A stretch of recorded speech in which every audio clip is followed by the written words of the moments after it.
Hello everybody, again welcome back to our channel. Today also we have got you another tutorial video where I will be showing you how you can actually log in another account in your Amazon. But before we start with our video, do make sure to like our video, subscribe our channel, and yes, we will simply just dive into our video.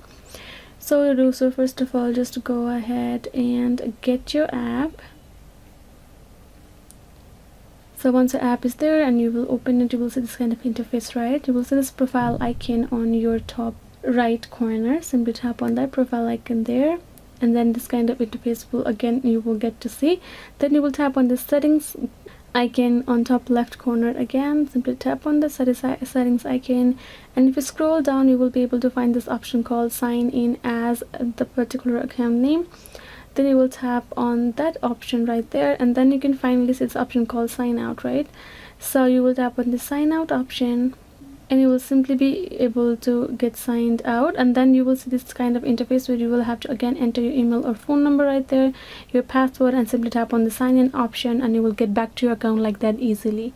So yes guys, this is how you can simply do it. I hope this video was helpful, and thank you so much for watching our video till the end. I will see you guys next time.